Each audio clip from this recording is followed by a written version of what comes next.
안녕하세요. 저는 이번에 겪게 된 일을 통해 인생 경험을 제대로 배운 30대 중반 여자입니다. 결혼 2년 차 만에 이혼을 하게 될 거라고 상상조차 하지 못했었는데 남편의 한마디에 더는 함께 살아갈 이유가 없다 판단해 뒤도 안 돌아보고 바로 이혼을 결정하게 되었습니다. 남편과 결혼 이후 제일 큰 마찰이 생긴 건 양가 집안 왕래 문제 때문에 얼굴을 붉히게 된 적이 상당히 많았었어요. 시댁에 가는 건 당연한 거고 친정에 가는 날이면 항상 불만이 가득했었죠. 그런 모습들이 저에게 자주 실망을 안겨주다 보니 앞으로 남편과 어떻게 살아가야 할지 고민이 많아졌어요. 가끔 있는 일도 아니고 자주 일어나는 일이라 이런 관계가 지속이 되다 보면 그 끝은 결국 서로 남이 되는 방법밖에는 없었죠. 그래서 최대한 좋게 해결 보려고 정말 많이 노력을 했었지만 저 혼자만 노력한다고 해서 되는 문제도 아니더라고요.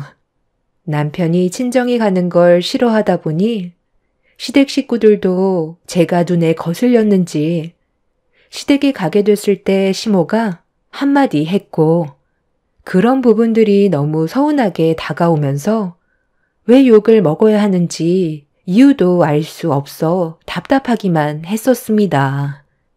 그저 남편이 친정에 가기 싫다고 하도 난리를 치는 바람에 이런 걸로 결혼 생활에 지장을 주게 될 거라곤 정말 예상조차 하지 못했었어요.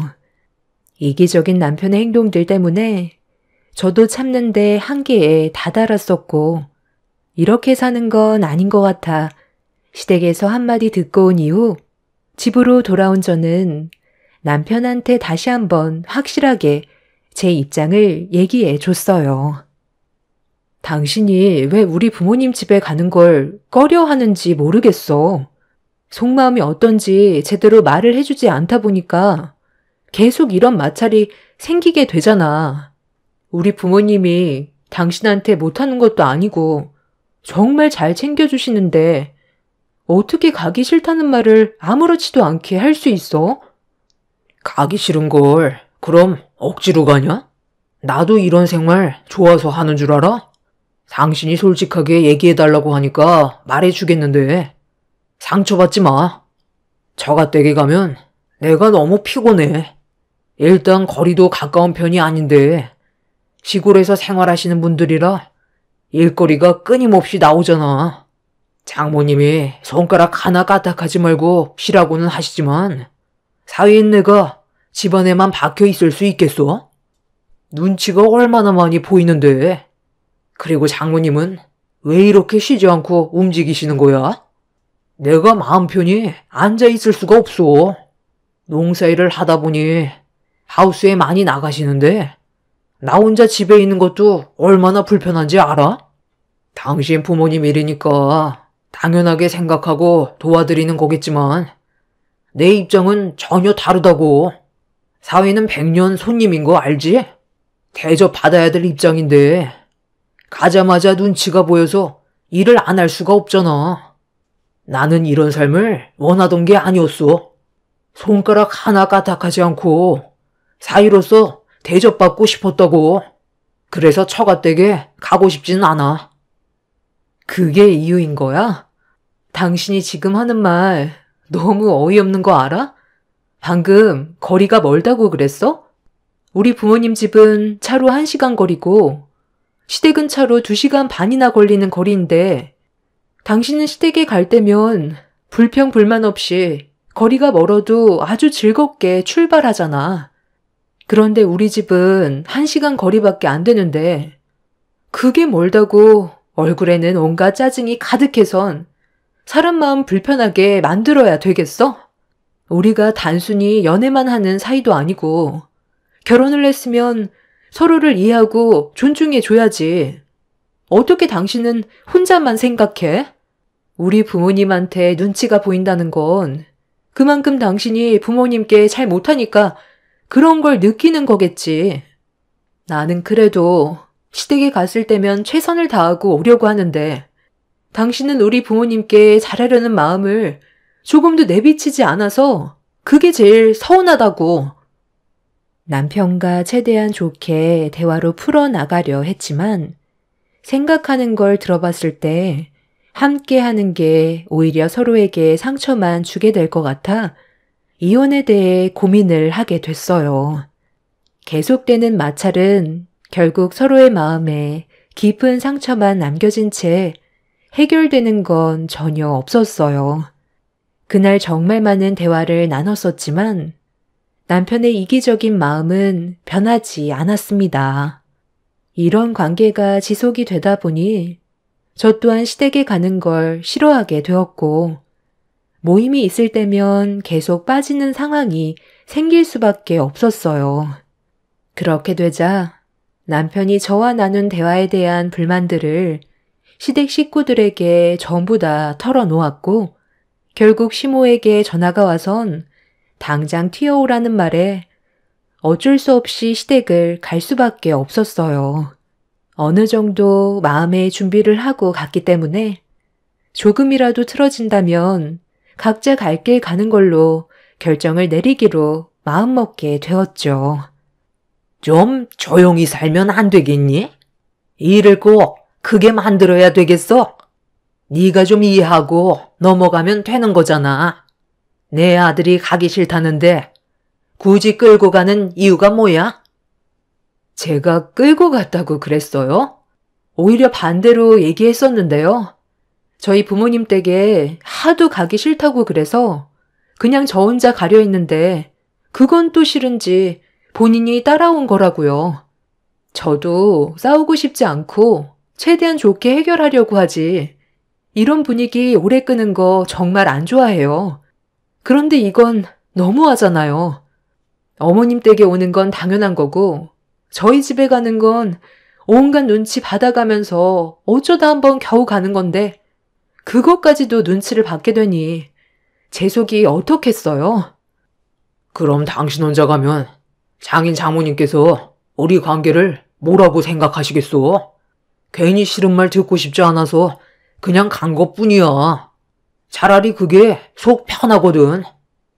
출가 외인이라는 말이 왜 있겠니? 시집간 딸은 친정 사람이 아니고 남이나 마찬가지라는 뜻이다. 너는 이제 우리 집안 식구로 생활해야 된다는 거고 사돈댁과 왕래하는 비중보다 우리 집과 왕래하는 비중이 훨씬 더 커야지. 서로의 마찰이 줄어드는 건데 너는 항상 보면 불만이 너무 많은 것 같다. 제가 불만이 많다고요? 저처럼 배려를 많이 해주는 여자도 없을걸요? 어느 누가 친정에도 못 가게 하는데 결혼 생활을 유지하겠어요. 결혼을 했으면 당연히 우리 집안의 말을 따라야 하는 거지. 어디서 지금 어른이 얘기하는데 계속 토를 달아? 사돈댁이 너를 그리 가르쳤니? 저는 그럼 그냥 입만 닫고 살라는 거예요? 억울하고 서운한 거에 대해 말도 하지 말고 이 사람이 하라는 대로만 하면서 살아야 하는 거냐고요. 저는 그런 삶을 살려고 결혼한 게 아니에요. 어느 정도 마음을 먹고 오긴 했지만 이런 식으로 살 바엔 차라리 서로 각자 갈 길 가는 게 좋겠어요. 마음도 맞지 않는 결혼 생활 더는 유지하기 힘들 것 같아요. 당신도 나랑 이혼하고 싶어서 이렇게 나오는 거 아니야?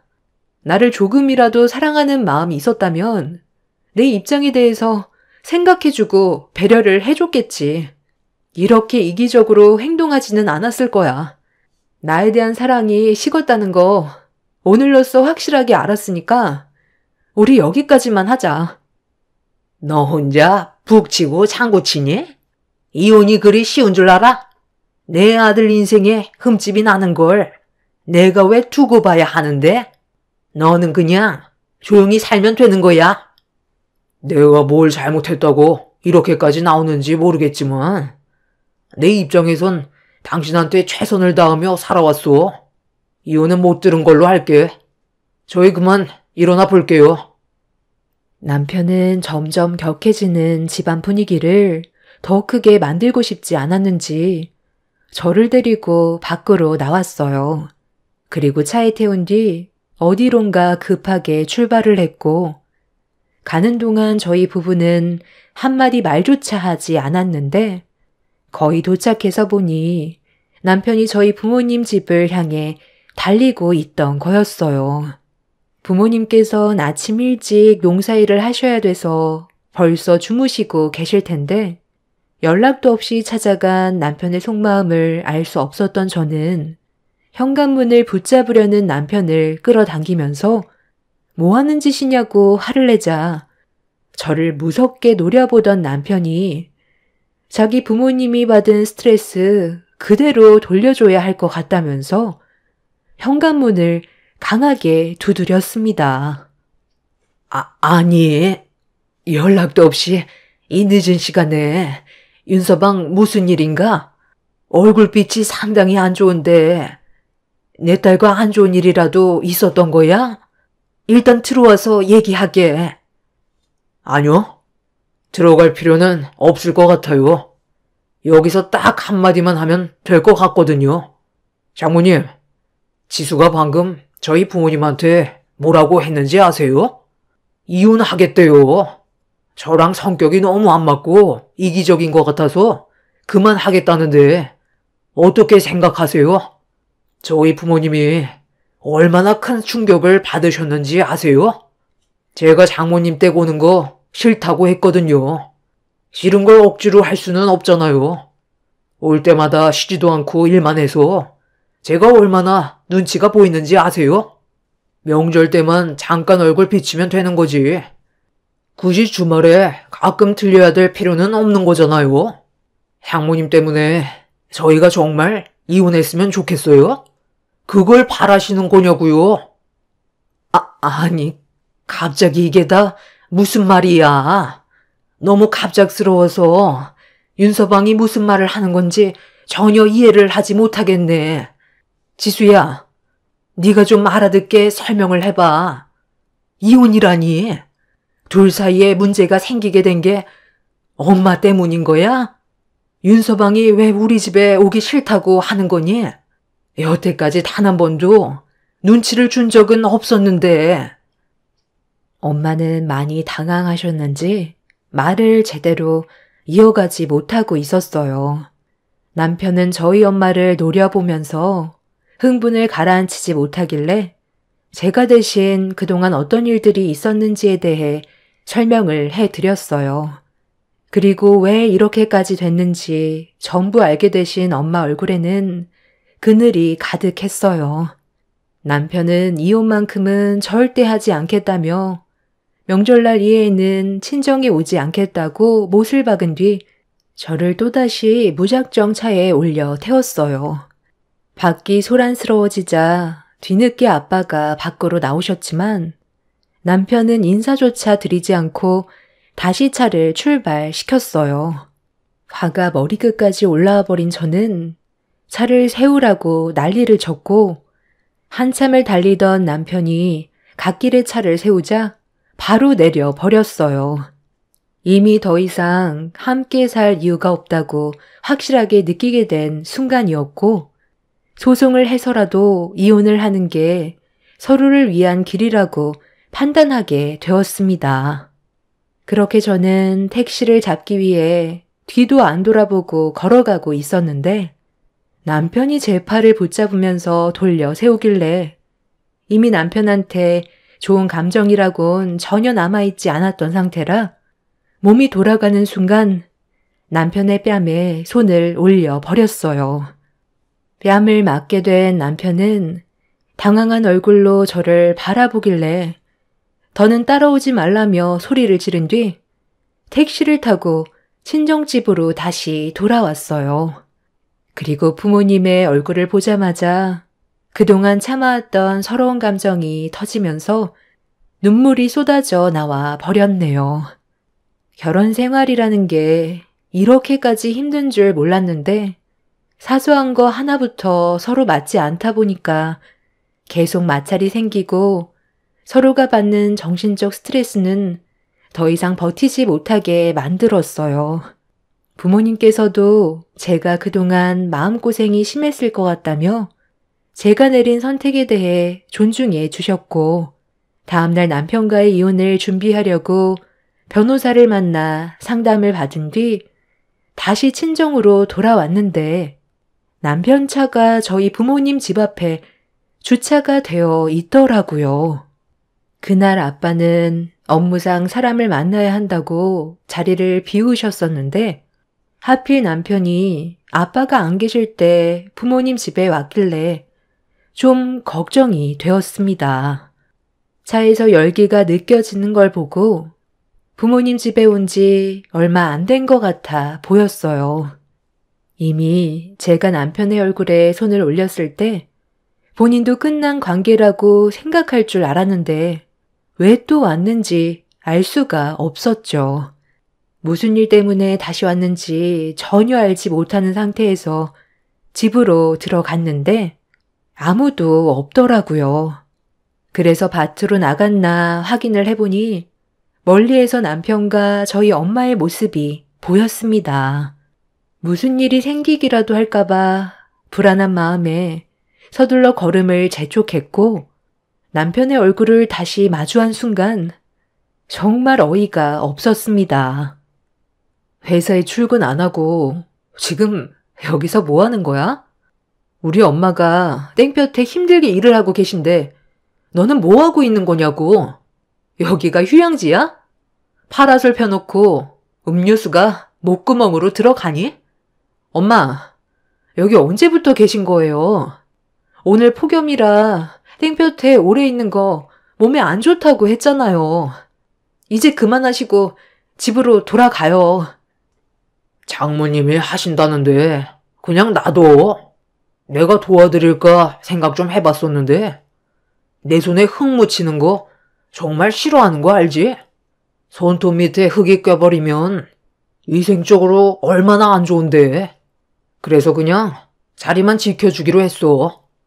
그래도 되는 거잖아. 당신이 어제 나한테 했던 행동들 그거 장모님한테 전부 다 얘기했거든. 서운하게 생각하는 거 충분히 이해해. 그래도 남편의 얼굴에 손을 올리는 행동은 잘못했지? 내 앞에서 무릎 꿇으면 용서해 줄게. 그게 아니라면 나도 그냥 넘어가지는 않을 거야. 장모님, 어떻게 생각하세요? 제가 지수를 고소해도 할 말 없으시죠? 합의 절대 하지 않을 거고요. 무조건 법적 처벌 받게 하려고요. 웬만하면 서로 상처받지 않게 원만하게 해결하는 게 좋지 않겠어? 윤서방이 남자니까 좀 더 넓은 마음으로 내 딸을 이해해주면 얼마나 좋아. 그럼 장모님이 무릎 꿇으세요. 그거 어려운 거 아니잖아요. 딸이 잘못을 했으면 부모가 대신 용서를 구해야죠. 제 뺨에 손을 올린 건 100번 잘못한 겁니다. 그럼 당신이 우리 가족한테 한 행동에 대해서는 전혀 잘못한 게 없니? 먼저 어떤 식으로 했는지부터 생각하라고. 고소? 해볼 테면 해봐. 엄마는 저와 남편이 서로 얼굴을 붉히면서 대화가 점점 거칠어지자 중간에서 말리는데 갑자기 엄마가 비틀거리더니 그 자리에서 쓰러지셨어요. 너무 놀라 정신을 잃은 엄마를 흔들면서 정신 차리라고 깨워봤지만 아예 의식이 없는 상태였습니다. 핸드폰을 차에 두고 왔던 터라 당장 남편의 도움이 필요했어요. 우리 엄마 깨어나지 못하고 계셔. 당신 119에 신고 좀 해줘. 이러다 정말 큰일 날 수도 있다고. 우리 둘의 문제인데 꼭 이렇게까지 했어야만 해? 여보세요? 엄마, 갑자기 왜 전화했어요? 네? 아, 그게 정말이에요? 바캉스 특가 상품이 나왔다고요? 언제 출발하는데요?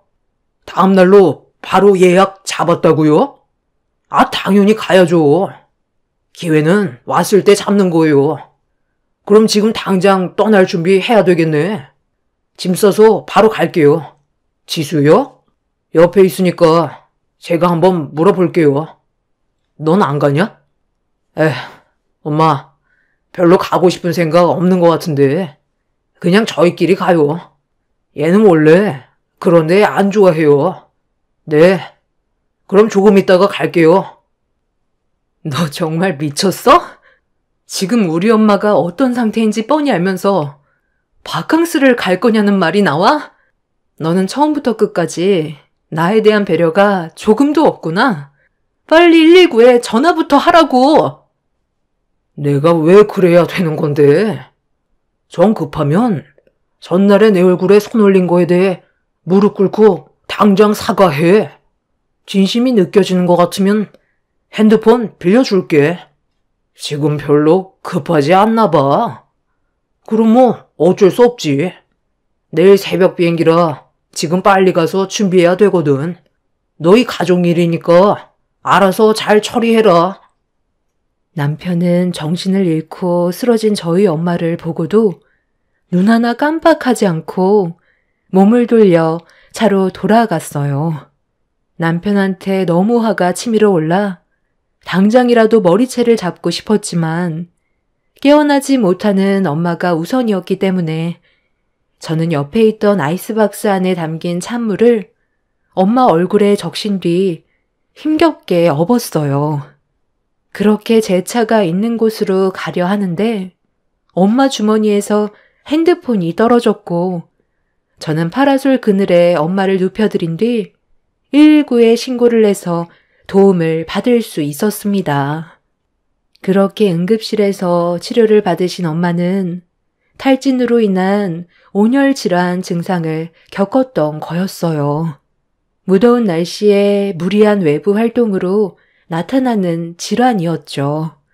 의식을 되찾지 못하는 엄마 옆에서 한참 동안 눈물을 흘리고 있었는데 이 소식을 뒤늦게 접하신 아빠가 급하게 병원으로 달려오셨고 상태가 어떤지 물어보길래 충분한 휴식을 취하면 괜찮아질 수 있다는 의사의 말을 전달해 드리자 그제서야 아빠도 안도의 한숨을 내쉬었네요.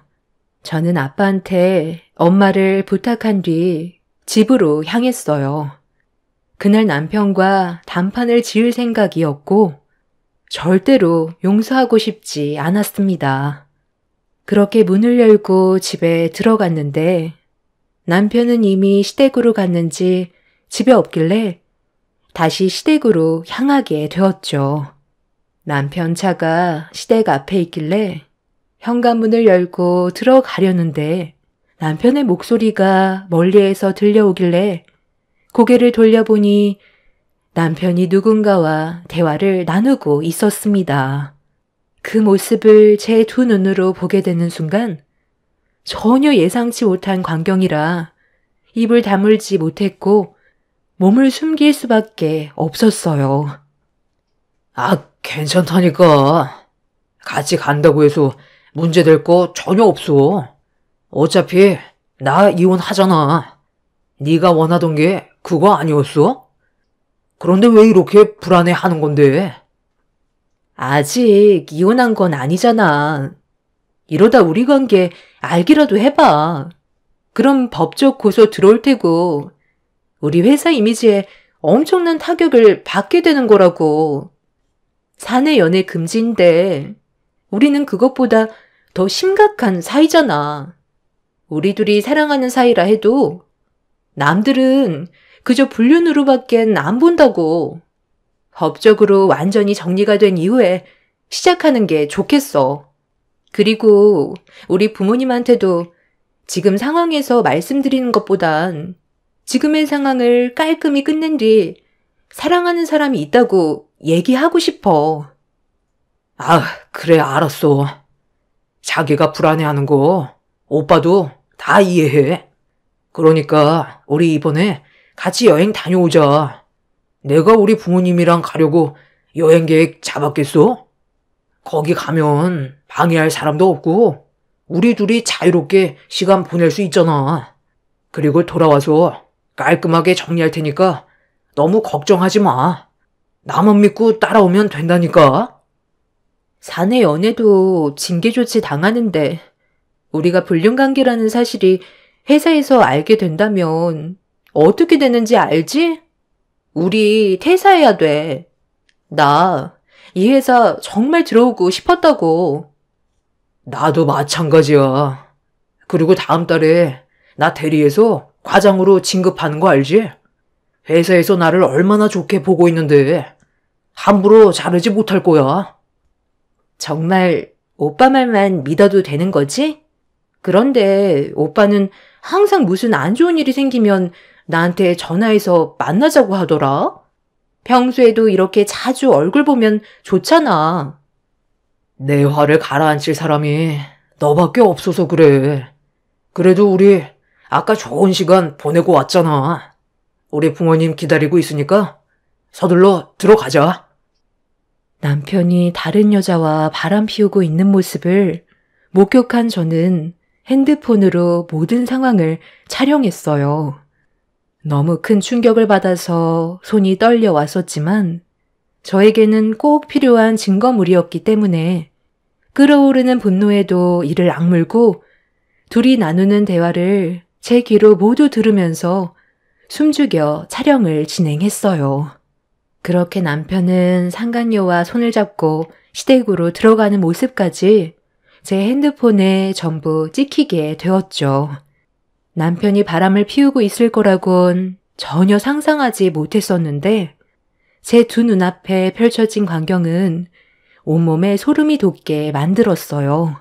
핸드폰에 담겨있는 영상만으로도 충분했지만 결정적인 증거를 하나 더 만들기 위해 한 번 더 심호흡을 하게 되었고 저는 시댁 식구들이 새벽에 여행을 떠나기 위해 출발을 할 때까지 차에서 기다리고 있었어요.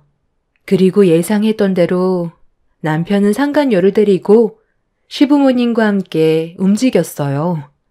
이미 시부모님 또한 상간녀를 새 며느리로 받아들일 마음의 준비가 되어 있었는지 저를 대할 때와는 전혀 다른 모습을 보여주고 있었습니다.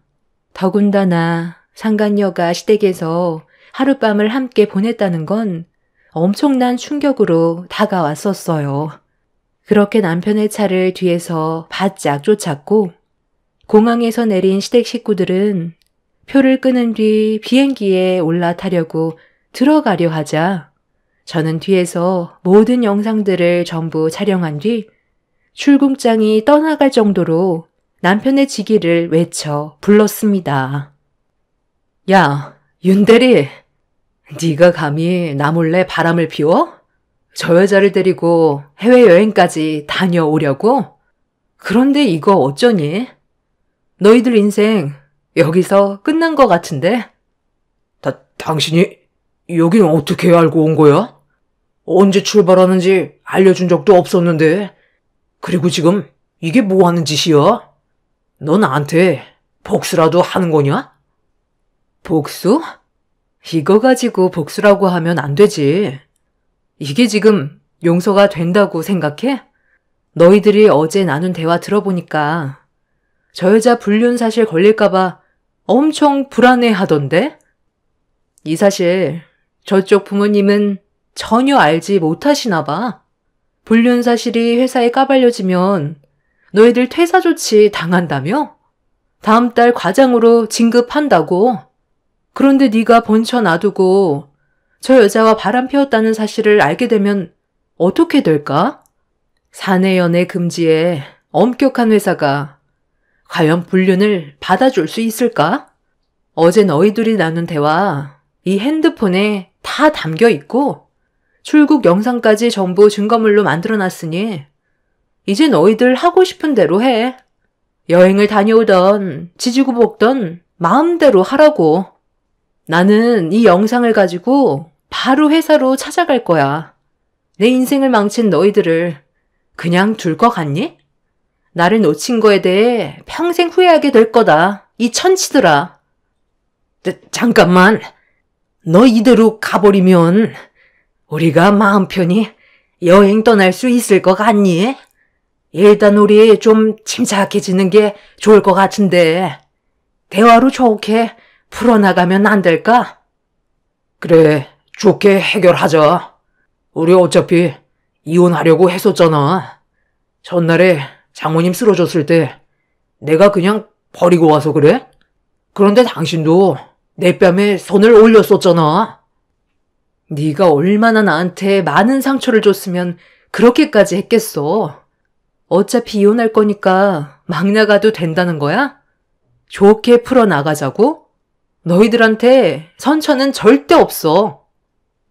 저기요. 제가 그만할게요. 그러니까 제발 여기에서 멈춰주세요.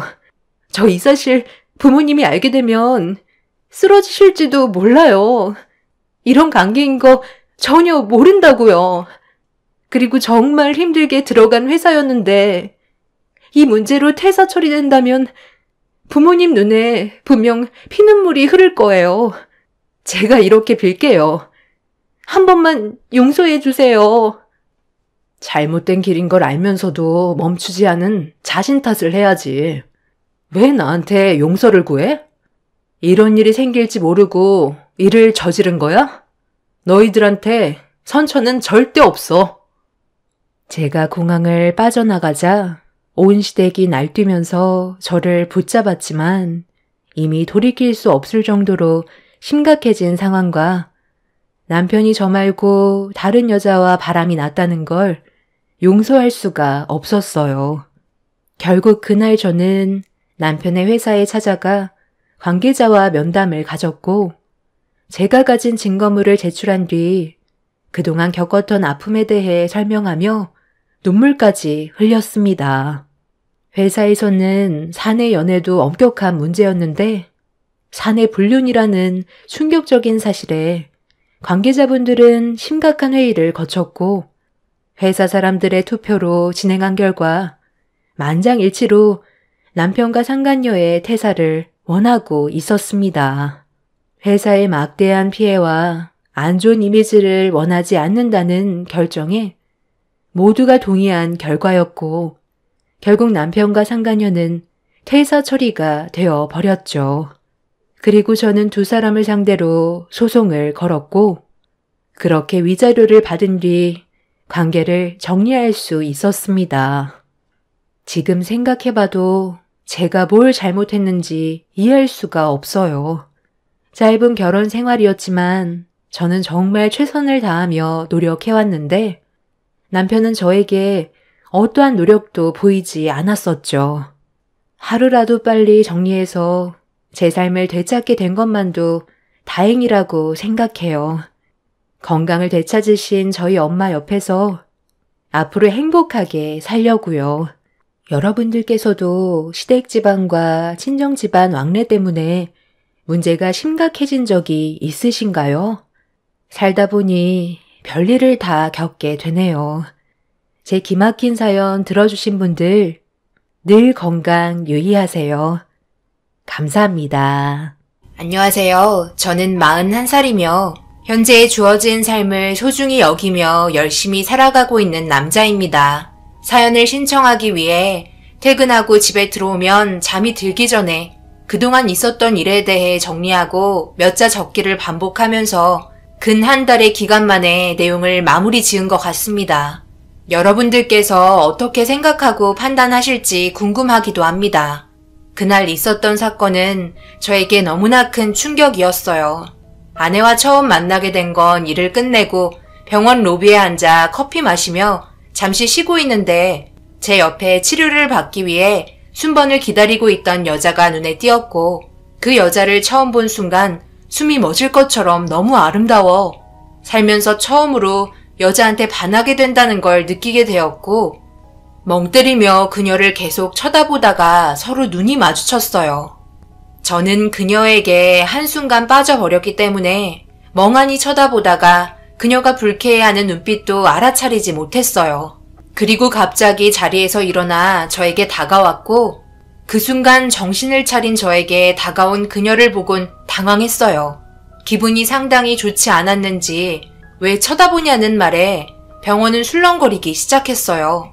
그녀와 어수선한 주변을 급하게 정리하기 위해 그녀에게 솔직하게 느낀 감정을 고백하게 되었고 제가 한 고백에 당황스러웠는지 얼굴을 붉히며 다시 자리로 돌아갔어요.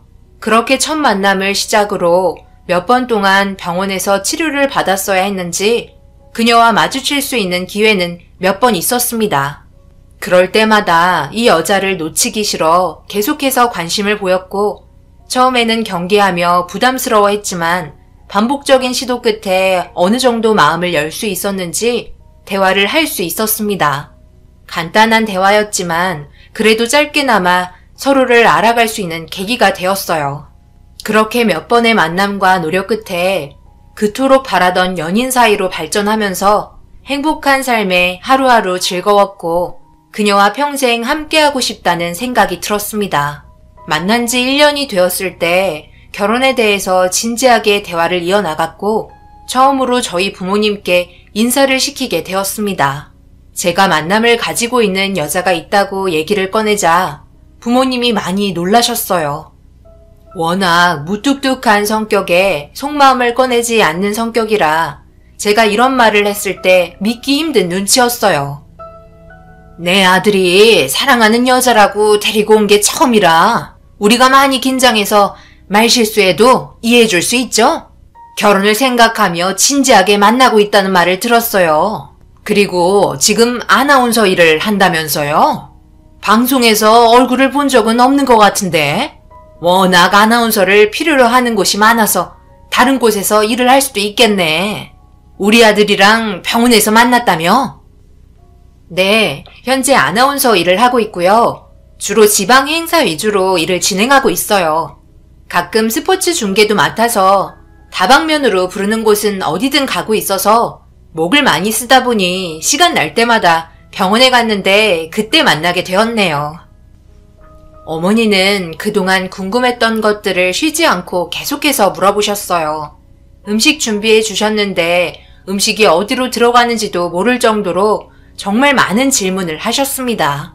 아버지는 아나운서 여자는 처음 봐서 그런지 신기한 듯 쳐다보셨고 그렇게 한참의 시간 동안 끊이지 않는 대화에 괜히 목 상할까봐 제가 중재를 시켰고 목 관리를 해야 한다는 말에 어머니는 목에 좋은 차를 마시라며 건네주었습니다. 첫 만남의 분위기는 너무 좋았어요. 제가 마음에 들어한 만큼 부모님도 마음에 들어 하셨습니다. 그렇게 한참 동안 서로에 대해 알아가며 시간을 가졌고 좋은 결과를 얻을 수 있었어요. 상견례와 결혼식 준비까지 속전속결로 이루어졌고 약 4개월 정도 뒤면 저희는 연애하는 사이가 아닌 정식적인 부부 사이로 인생이 바뀌게 되는 운명 같은 날을 손꼽아 기다리고 있었습니다. 그런데 결혼식 날짜가 잡히게 되면서 무언가 고민에 빠졌는지 말수도 적어졌고 지속되는 한숨에 대화가 필요해 보여 무엇이 문제인지 물어봤지만 별일 아니라며 웃어 넘겼습니다. 몇 번을 왜 그런 건지 반복해서 알고 싶어 해도 돌아오는 답은 별일 아니란 말뿐이었어요. 결국 어떤 고민에 빠져 있는지 알지 못한 채 시간을 보냈는데 오랜 기간 목을 써와서 안 좋아졌는지 아내는 지속적으로 병원에서 목 관리를 받고 있었습니다. 목이 많이 안 좋아서 고민인 거야? 몸에 무리가 되면서까지 일을 하는 건 아닌 것 같은데 몇 달간은 쉬는 게 좋을 것 같다는 말을 했었다며. 성대도 결절돼서 염증 수치도 심하다는데 예전에 비해 기침도 많이 잦아지고 돈이 우선이 아니잖아. 몸이 우선이지. 결혼식 얼마나 남았다고. 그 전에 몸 관리 잘해야지. 그러다가 진짜 몸 상하면 어떻게 하려고 그래. 나도 최대한 신경 많이 쓰고 있어. 요즘에 안 그래도 스케줄 잡혀있는 거 줄줄이 취소되고 있는 중이야. 아나운서는 목이 생명인데 목소리가 점점 갈라지니까 제대로 진행할 수가 없더라고. 돈 주며 일을 시키는 입장에서 아무래도 목소리가 좋지 않은데 행사 진행한다면 상당히 기분 나쁘겠지. 그래서 나도 정리 중에 있어. 너무 걱정하지 마. 괜찮아질 거야. 아내는 결혼식 전부터 꽤 많은 행사가 잡혀 있었어요. 그래서 쉬지 않고 스케줄을 처리해 나갔고 목은 점점 안 좋아지기 시작했습니다. 그러다 결국 수술까지 해야 될지도 모른다는 충격적인 결과에 그 전에 잡혀있던 예약된 일정은 취소하게 되었네요. 그래서 이런 문제 때문에 제가 걱정을 많이 했는지 얼굴이 어두워졌고 어머니는 퇴근하고 집에 들어오는 저를 보곤 금세 알아차리셨는지 왜 그러는지 이유를 물어보셨어요. 저는 아무렇지도 않게 아내의 목이 좋지 않다고 설명을 했습니다. 그래? 목이 안 좋다고? 그럼 언제 좋아지는데? 이제 얼마 남지 않았는데 결혼 괜찮을까? 괜히 결혼하자마자 목이 안 좋다는 핑계로 너만 일하게 되면 어쩌냐? 그럼 우리 완전 사기 결혼 당한 거나 마찬가지잖아? 무슨 사기 결혼이에요? 몸이 좋지 않은 걸 왜 그런 식으로 연결해서 상황을 몰고 가는 건데요? 그렇게 생각하지 마세요. 그리고 이제 결혼할 아내가 몸이 좋지 않다면 당연히 일 그만두고 집에서 생활하면 되지. 그게 뭐가 문제예요?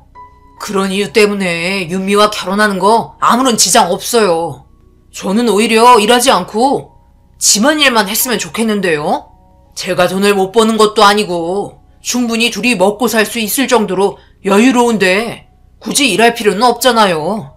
결혼식 끝나자마자 일 그만두라고 얘기할 거예요. 사랑하는 여자가 아픈 건 저도 절대 볼 수 없어요. 제가 먼저 말 붙였고 제가 먼저 결혼하자고 했어요. 헤어지는 건 윤미가 결정하는 거고요. 그러니 더 이상 이 문제로 저한테 언급하지 않았으면 좋겠어요. 아시겠죠? 사람이 일을 하면서 살아야지. 집에서 놀고 먹기만 하면 늘어져서 안 되는 거야. 나는 게으른 거 딱 질색인데? 어머니는 윤미가 몸이 좋지 않다는 말에 불만이 많았어요. 더군다나 아나운서가 목이 안 좋아 병원을 왔다 갔다 한다는 것부터 심각하게 받아들이고 있었습니다. 그리고 어머니 혼자 진지하게 생각하고 있었는지 제 눈치를 보며 결혼을 반대하기 시작했어요. 제가 한번 마음먹은 건 무조건 하는 스타일이라 윤미와 결혼하겠다고 결심했을 때부터 돌이킬 수 없었는데 어머니는 그런 제 모습을 보고 어떻게 해서든지 저를 꺾어 결혼을 취소시키고 싶어 하셨습니다. 그러다 어머니는 저 몰래 윤미를 만나게 되었고 제 귀에까지 들어오게 되었어요. 이 말을 듣는 순간 저는 이성을 잃었고 제가 사랑하는 여자와 헤어지게 하려고 했다는 자체가 용납할 수 없어 어머니와 등 돌리겠다며 난리치기 시작했어요.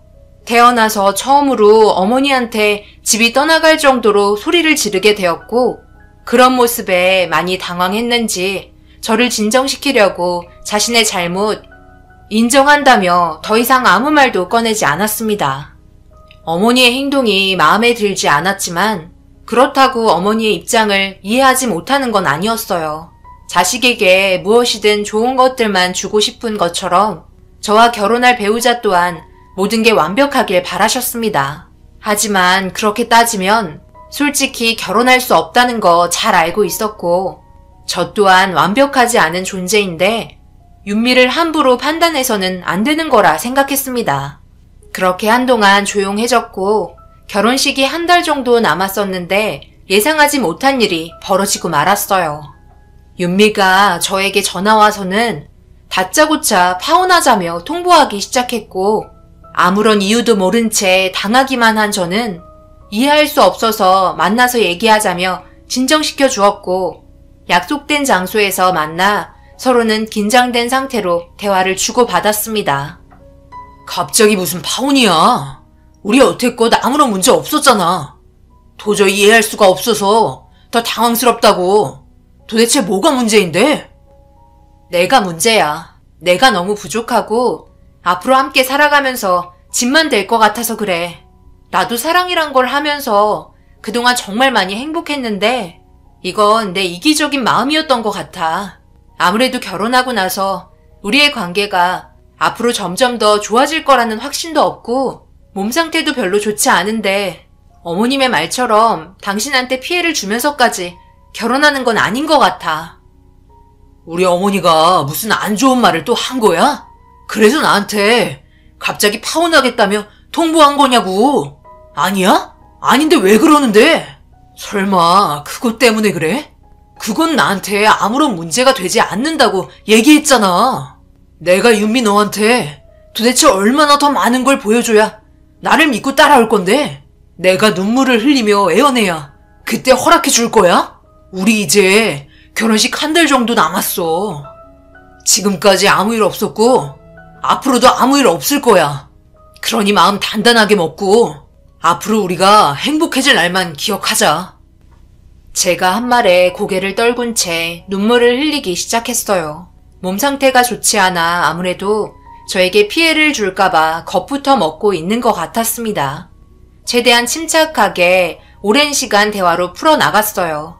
그리고 하루에도 수십 번씩 감정이 바뀌는지 정신적으로 힘들어하는 게 보였고 어머니는 그런 윤미의 모습에 불안함을 더욱더 크게 느끼기 시작한 것 같았습니다.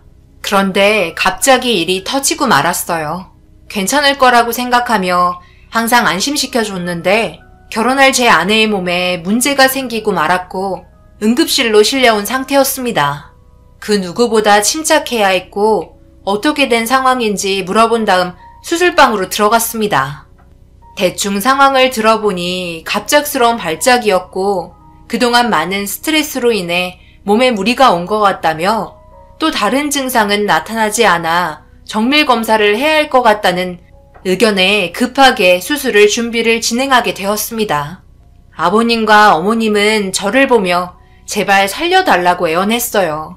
이런 적은 처음이라 상당한 불안에 떨고 계셨고 최대한 좋은 말만 해주면서 진정시켜 드렸습니다. 그렇게 들어간 수술실에 마취를 시작하려고 하는데 아내가 숨을 쉬지 않는 급박한 상황으로 치닫게 되었고 심폐소생술을 급하게 진행해야만 했습니다. 담당이 아닌 저는 뒤에서 바라만 보고 있으면서 숨죽인 상태로 우두커니 서서 제발 깨어나게 해달라고 하늘에 기도했어요. 시작도 해보기 전에 우리의 삶을 이렇게 정리하고 싶지 않아 그 모습을 지켜보는데 심폐소생술을 하려다가 저를 부르며 난처한 표정을 짓고 있었습니다. 저는 차마 가까이 가지 못해 멀리에 떨어져 있었는데 급하게 부르길래 다가가니 윤미의 몸 상태가 문제였어요. 심폐소생술을 하려고 상의를 제거했는데 충격적이게도 심장 수술을 몇 차례 진행한 것 같았습니다. 하지만 시간이 없었고 이것저것 가릴 상황이 아니라 CPR 위치를 약간 변경해서 심폐소생술을 진행했어요. 계속해서 반복하며 깨어나라고 외쳐 불렀습니다. 그렇게 몇 분의 시간이 저에겐 엄청나게 긴 시간이었고 다행히도 심장은 다시 뛰기 시작했어요. 그리고 정밀 검사를 다시 진행하게 되었고 검사 결과 섭취하고 있던 약에 대한 부작용이 나타난 것 같았습니다. 그런데 이 문제가 병실에서 깨어나지 못한 상태로 누워있는 심각한 장소에 어머니는 그런 줄 알았다며 난리를 쳤고 결혼 한 달 전에 알게 된 건 하늘이 도와준 거라며 양가 집안 다 있는데 막말을 하기 시작했어요. 내가 뭐라고 그랬어? 이럴 줄 알았다. 분명 몸에 이상이 있을 거라고 얘기했지? 그런데 이건 내가 아는 것보다 더 충격적이잖니. 언제 어디서 쓰러질지 모르는 상태의 몸을 가지고 있는데 우리 아들을 장가 보내라고? 이게 말이 되니? 고개만 떨구고 있으면 상황이 해결돼요? 말 좀 해보세요. 꿀먹은 벙어리처럼 그러고 있지 말고요. 제 말 안 들려요? 죄송합니다. 저희가 무슨 할 말이 있겠습니까? 제 딸이 어렸을 때부터 심장질환을 앓고 있어서 오랜 기간 약을 복용했었는데 최근 들어 부작용이 몇 번 나타나더라고요. 그래서 약을 바꿔보기로 하고 이런저런 시도를 계속하면서 몸에 무리가 온 것 같습니다. 정말 죄송합니다. 파혼하시겠다면 아무 말 없이 손해배상 처리해드리도록 하죠. 당연한 거 아니에요. 파혼 진행할 거고요. 그에 따른 위자료 청구 소송할 테니 저희가 사용한 비용 꼭 전부 돌려주세요. 지금 뭐 하시는 거예요? 왜 이런 문제를 어머니가 결정하는 거냐고요? 파혼을 하건 결혼을 하건 모든 건 제가 결정합니다. 그러니까 이래라 저래라 하지 마세요. 참는 것도 한계가 있다고요. 몇 번을 말해야 어머니는 제 삶에 일일이 간섭 안 하고 살 건데요. 지금 윤미 깨어나지 못하고 있어요. 최대한의 안정이 필요하니까 전부 나가주세요. 단둘이 있고 싶습니다. 어머니는 나가시면서까지 이대로 결혼 진행한다면 자기와 인연 끊고 살 생각하라고 난리를 치며 돌아가셨어요. 윤미는 심장병이 있었어요. 그래서 모든 일에 조심해야 했고 그것 때문에 걱정이 많았습니다. 제가 알게 된 것도 결혼하기 몇 달 전에 알았어요. 얼마나 많은 수술을 했는지도 저도 수술실에서 처음 보게 되었습니다. 그래서 한동안 결혼에 대해 상당히 스트레스를 받게 되면서 피로까지 축적되었고 불면증까지 생기면서 점점 힘들어한 것 같아요. 저는 그런 윤미의 모습이 안쓰러웠고 더욱더 곁에 있어주고 싶었습니다. 그런데 윤미의 눈에 눈물이 흐르고 있더라고요. 저희 어머니가 난리치면서 모든 내용을 눈 감고 듣고 있었던 것 같아요. 몇 번이나 괜찮다고 얘기하면서 흐느끼는 윤미를 진정시켜 주었지만 쉽지 않은 감정이 터졌는지 윤미는 눈물을 멈추지 못했습니다. 윤미는 그날따라 혼자 있고 싶다며 저도 병실에서 나가길 원하고 있었어요. 아무래도 자신이 쓰러지게 될 거라고 전혀 생각하지 못했는데 이런 식으로 결혼도 하지 못하고 끝나게 될까봐 너무 두려웠습니다. 결국 집에 돌아와 지친 몸을 이끌며 방에 들어가 누웠는데 어머니가 노크도 안 하고 방문을 활짝 열었고 지쳐서 쉬고 있는 저에게 난리를 치기 시작했습니다. 그리고 그런 모습이 저는 너무 싫었습니다. 이 결혼 절대 안 된다. 엄마가 세상 떠나는 걸 봐야 결혼하지 않을 거니? 이건 정말 아니래도 평생을 뒤에서 뒷바라지만 하며 언제 세상을 떠날지 모르는 저 여자와 결혼을 하겠다는 거야? 엄마가 이렇게까지 얘기하는데도 말 듣지 않을 거니? 정말 엄마가 어떻게 되는 걸 봐야 정신 차리겠어? 왜 너 생각만 하는 거야? 어머니, 제발 그만하세요. 저도 지금 많이 힘든 상태이고 조용히 혼자 있고 싶으니까 제발 시간을 좀 달라고요. 제 인생을 어머니가 판단하시고 결정한 대로 움직이게 하시려면 로봇 하나 장만하셔서 그놈이랑 노세요. 어머니가 심각하게 받아들이고 있는 만큼 저 또한 지금의 일들을 심각하게 생각하고 있으니까 제발 방에서 나가주세요. 그리고 저쪽 집안 돈도 치뿔 없잖니. 자기 딸내미 수술비에 전부 다 들어갔는데 뭐가 남아있겠어? 그래서 대출비 갚으려고 쉬지 않고 행사 뛰어다닌 거구만. 그러니까 뭐까지 망가진 거고. 참 가지가지한다. 아유 속 터져. 어머니는 속이 답답하다며 제가 한 결정에 대해 한심하게 생각하고 있었습니다. 결국 다음날 저도 모르게 어머니는 처갓댁에 찾아가 지금의 현 상황을 전부 얘기하기 시작했고 앞으로의 미래를 봤을 때 자기 아들이 전부 손해라며 어머니의 길을 걸었고 저는 저대로의 길을 걷기 시작했습니다. 정신을 차렸지만 힘이 하나도 없어 보이는 윤미의 손을 잡아주며 위로해 주었고 그래도 지속적인 관리를 받아 몸 상태가 많이 좋아져 문제없이 결혼식 준비를 밀고 나갔습니다. 그런데 그날 하루의 모든 일과를 마치고 병실에 누워있는 윤미의 얼굴을 보려고 문을 열려고 하는데 병원이 떠나갈 정도로 엄청나게 큰 어머니의 목소리와 비명을 지르는 윤미의 목소리가 동시에 들리면서 급하게 문을 열었는데 그 순간 엄청난 광경을 목격하곤 저는 경악을 하고 말았습니다. 그리고 그 일로 인해 어머니와의 인연을 끊을 수밖에 없었어요. 어머니, 지금 뭐 하시는 거예요? 윤미가 환자인 거 모르세요? 지금 당장 손 떼지 못해요? 제가 경찰에 신고했으면 좋겠어요? 내가 뭐라고 그랬어? 안 된다고 했지? 너는 끝까지 엄마 말을 무시하는구나.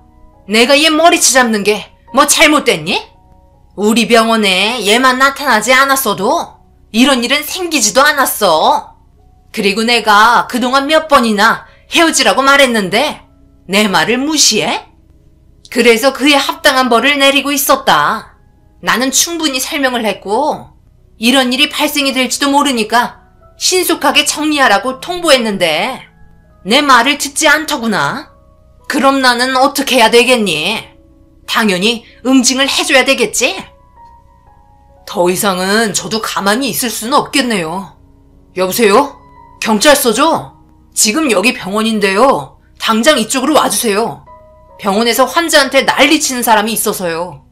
이러다 정말 환자가 세상을 떠날 것 같아 너무 걱정이네요. 빨리 와주세요. 제가 진짜로 전화할 거라고 생각하지 못했는지 어머니는 주춤거리셨고 얼마 지나지 않아 경찰이 병실로 찾아왔습니다. 어머니와 윤미를 강제로 분리시켜 놓은 상태라 어머니는 이렇게까지 하면서 결혼하면 그 결혼 생활이 평생 행복할 것 같냐며 난리치며 경찰서로 연행이 되었습니다. 자식이 직접 신고를 하니 너무 가슴이 아팠어요. 그리고 진정이 되지 않았는지 윤미는 오열을 하기 시작했어요. 누워있는데 갑자기 머리채를 잡고 흔들었다며 너무나 힘들어하고 있었습니다. 우리가 이렇게까지 결혼해서 얻는 게 뭐가 있을지 이제는 알 수 없다는 말을 하면서 상당히 괴로워하고 있었어요. 뒤이어 장인 장모님이 병실로 찾아오셨고 전반적인 내용을 설명해 주었습니다. 그런데 장인 장모님도 저희 부모님과 같은 입장으로 얘기하기 시작하면서 저를 힘들게 하기 시작했어요. 서로 사랑하면 그만인 것을 왜 이렇게까지 반대를 하는 건지 이해할 수 없었습니다. 장인어른은 자기 딸이 머리채 잡힐 정도로 대우받는 건 아닌 것 같다며 분노하고 계셨고 머리 숙여 진심으로 어머니 대신 사과드린다며 용서를 빌었습니다. 어느 정도의 시간이 흐른 뒤 경찰서로 찾아가 제가 왜 신고를 했는지 조사받기 시작했고 장인어른은 합의도 필요 없고 그냥 조용히 넘어갔으면 좋겠다고 더 이상 마주칠 상황을 만들지 않으셨어요. 아버님, 이렇게 저와 윤미의 사이를 갈라놓으신다면 그건 정말 좋은 방법이 아닙니다.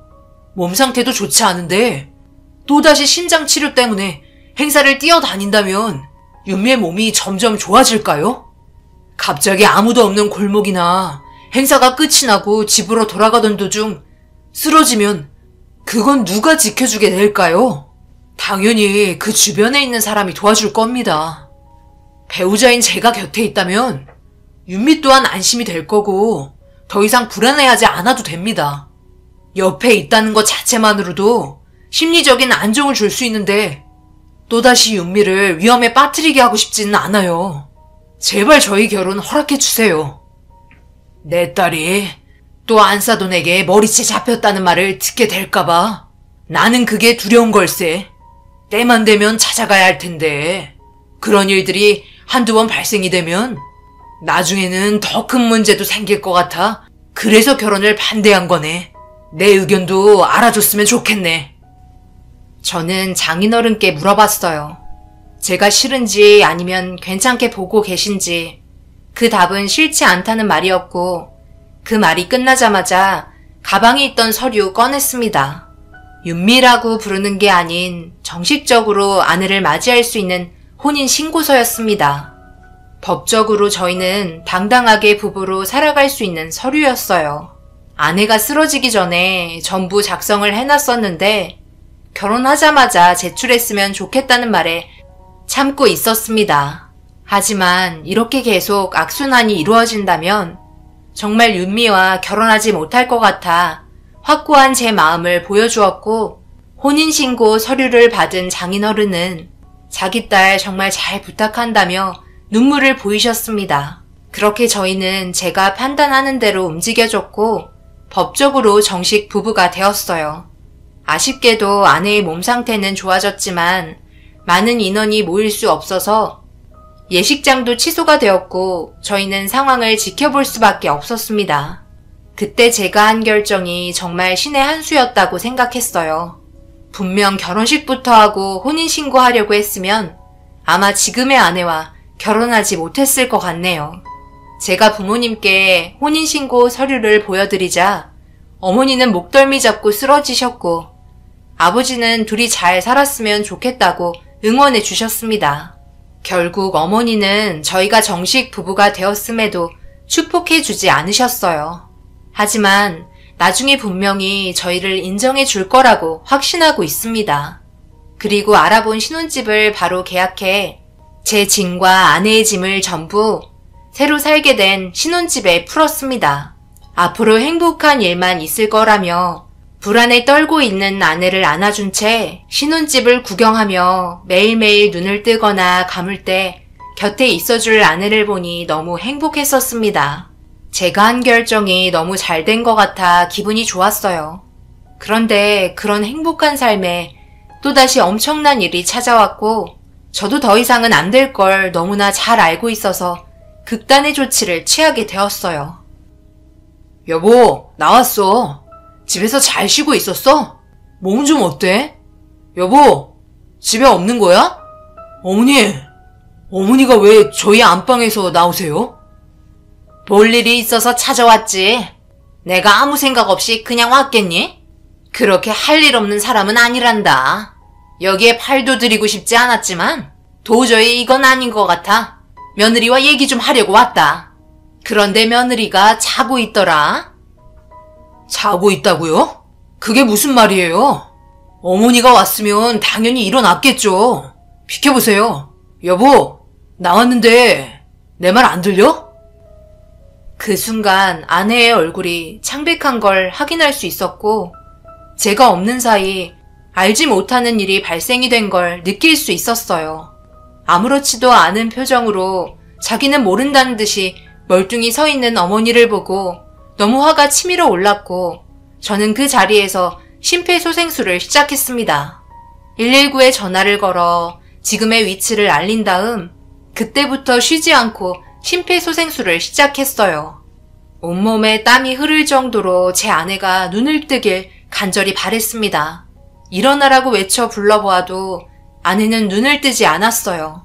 점점 파랗게 변해가는 아내의 입술을 보면서 불안해지기 시작했을 때 구급대원들이 급하게 들어왔고 그 자리에서 심장 제세동기를 작동시켰습니다. 그리고 몇 차례 시도한 끝에 아내는 다시 숨이 돌아왔고 저는 한평생 불효를 한 적이 없다고 생각했는데 그때 처음으로 어머니의 멱살을 잡고 패대기를 쳤습니다. 어머니는 눈 하나 깜짝 안 하고 자기한테 왜 그러냐며 소리를 쳤어요. 이렇게까지 하는 게 도저히 이해할 수 없다고 얘기했지만 어머니는 제 말을 들으려 하지 않았습니다.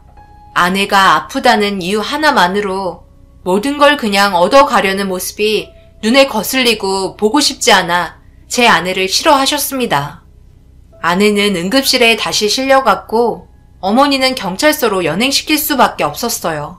그리고 깨어난 아내에게 듣게 된 말은 충격적이었습니다. 어머니한테 연락 오고 문을 열어드렸을 때 눈빛이 너무나 이상하셨어. 그래도 별일 없을 거라 생각하며 아무 생각 없이 냉장고에서 과일을 꺼내고 있는데 갑자기 어머니가 뒤에서 내 머리채를 잡더니 집에서 음식 꺼내 먹으며 돈 축내지 말고 밖에 나가서 한 푼이라도 벌으라고 화를 내기 시작하셨어. 그러다가 어머니는 나를 강하게 밀쳤고 그 밀친 손이 내 심장을 향하면서 그 충격으로 인한 건지 갑자기 쓰러졌고 그때 이후부터 전혀 기억이 나지 않아. 눈을 떠보니 나는 병실에 누워있네. 뭐라고? 그럼 거실에서 쓰러진 거였어? 당신 내가 봤을 때 안방 침대에서 반듯하게 누워 있었는데? 엄청난 진실이 밝혀지면서 어머니의 충격적인 행동으로 인해 온몸에 소름이 돋기 시작했어요. 한평생 같이 살면서 봐왔던 어머니의 모습이 아니었습니다. 결국 장인어른은 이 문제를 그냥 넘어갈 수 없었고 어머니를 상대로 법적인 소송을 걸게 되었어요. 저는 도와줄 수 있는 방법이 없었습니다. 도와줄 생각도 없었어요. 제가 그토록 사랑하고 있던 아내에게 일부러 충격을 주고 그런 행동을 숨기려 했다는 게 너무나 싫었어요. 결국 어머니는 징역을 면하지 못했습니다. 그렇게 어머니가 없는 현재 저희는 잘 살아가고 있어요. 행복한 결혼 생활하고 있고 아내의 건강 문제로 신혼집 처분하고 꽤 큰 전원주택으로 이사했어요. 장인어른 장모님과 같이 살고 있네요. 아무래도 이렇게 하는 게 아내를 안전하게 돌봐줄 수 있을 것 같아 판단했습니다. 아무리 제 어머니라고 해도 이렇게까지 한 건 정말 용납할 수 없었어요. 아버지도 이해할 수 없었는지 어머니와 이혼을 하셨고 지금은 혼자 자신의 삶을 살고 계십니다. 우연히 커피 한잔하며 마주쳤던 여자가 제 마음속으로 다가와 우여곡절 끝에 이렇게 함께 살고 있어요. 앞으로 아무런 문제 없이 잘 살아가면 좋겠어요. 저희 가족에게 응원의 한마디 해주시면 정말 감사할 것 같습니다. 제 아내가 더 이상 아프지 않고 행복하길 바랍니다. 제 사연 들어주신 분들 감사합니다. 안녕하세요. 50대 주부입니다. 사연 없는 집 없다지만 여기 나오는 사연들을 보고 항상 놀랜답니다. 저 역시도 사연이 많아요. 오늘은 제 이야기를 써볼까 합니다. 전 어렸을 때 집이 가난하여 중학교까지밖에 졸업을 하지 못하였어요. 제 나이 또래 친구들을 보면 학교를 못 나오는 친구들도 간간이 있던 터라 공감대 형성이 되는 친구들이 많았습니다. 전 중학교를 졸업하자마자 공장에 취직했어요. 전 중학교 때까지 공부를 곧잘 했었기 때문에 꼭 고등학교를 진학하고 싶었죠. 하지만 현실은 그럴 수 없었어요. 무슨 고등학교야? 너네 언니 지금 공장에서 일하는 거 안 보여? 여자의 중학교까지 보내줬으면 됐지. 뭘 그래? 엄마, 제발요. 학비만 보태주시면 제가 나머진 알아서 할게요. 고등학교라도 나와야 은행에 취직이라도 하죠. 은행 같은 소리 하고 있네. 지금 한 푼이 아쉽다. 너도 중학교까지 보내줬으면 얼른 일할 준비해. 어디 학교 못 가는 애들이 한둘이냐? 그래, 엄마 말 들어라. 우리 집 형편이 그럴 형편도 아니고. 아빠가 죄인이다, 너희한테. 너희들 볼 면목이 없어. 고등학교에 진학하고 싶었지만 부모님은 없는 살림에 중학교까지 보내줬으면 됐지 무슨 고등학교냐고 면박을 주셨죠. 그 말도 맞았어요. 제가 마음 편히 학교를 다닐 수 없는 환경이었거든요. 없는 살림에 한 푼이라도 더 벌어 집에 보탬이 되어야 했으니까요. 그렇게 4년을 일했습니다. 제 나이는 어느덧 20살이 돼 있었고 20살이 되어 보니 하나둘 시집 가는 친구들도 있고 대학교에 가는 친구들도 있더라고요. 한 번도 공부에 미련을 갖지 않았는데 그때는 얼마나 대학교에 가는 친구들이 부럽던지 그때 깨달았어요. 주경야독, 낮에는 일하고 밤에는 공부를 해보자고 생각이 들었죠. 조금씩 저금을 해뒀던 터라 희망을 가졌죠. 그렇게 전 야간 고등학교를 진학했습니다. 운명이었는지 그곳의 선생님과 사랑에 빠졌어요. 그렇게 시댁에 완강한 반대가 있었지만 저희는 결혼에 성공했어요. 남편이 우직한 사람이었기에 가능했던 일이었어요. 말이 되는 거니? 어떻게 네가 가르친 학생이랑 눈이 맞아 결혼을 한다고 해? 너 엄마 죽는 꼴 보고 싶어서 그래? 죄송해요. 엄마, 도영이 착한 애예요. 제가 사람 보는 눈이 있어요. 그러니까 한 번만 저 믿어주세요. 도영이랑 행복하게 살게요. 결혼해서 이혼은 절대 안 된다. 네가 선택한 결혼 끝까지 책임져. 대신 이제 내 덕볼 생각은 말아라. 그렇게 반대해도 네가 선택한 네 결혼이니까. 하여튼 더 이상 긴 말 마라. 당신도 포기해. 그렇게 말려도 하겠다는데 지 인생 지가 사는 거지. 시부모님의 반대가 완강했지만 남편 또한 완강했기 때문에 저희는 결혼에 성공할 수 있었습니다. 그리고 전 큰 집안 살림을 해야 했기에 학교를 그만두고 집안 살림에 전념했습니다. 그런 저는 시댁의 미운오리 새끼였죠. 나이도 어렸고 최종 학력도 중졸이었기에 시댁에서는 절 너무도 싫어했어요. 특히나 위로 형님 두 분이 계셨는데 그 형님들의 학벌이 석 박사는 기본이었거든요. 어머, 진짜 웃겨. 나 진짜 쇼킹이잖아. 도련님, 아니 이제 서방님이라 불러야 하나? 서방님도 어떻게 된 거 아냐? 그러게 말이에요. 아니 중졸이 웬 말이야? 그래도 기본은 맞춰줘야지. 나 우리 서방님이 정열파인 줄 몰랐네 진짜. 어떻게 조건을 안 볼 수가 있지? 그래도 웬만해야지. 안 그래요? 그래도 뭐 그러려니 해야죠. 차라리 잘 됐죠. 이 집 살림 아줌마 혼자 하기도 힘들 텐데 공짜 인력 생긴 거 아닌가요? 뭐 어이야 없지만 그렇게 죽고 못 산다는데 어쩔 수 없죠 뭐.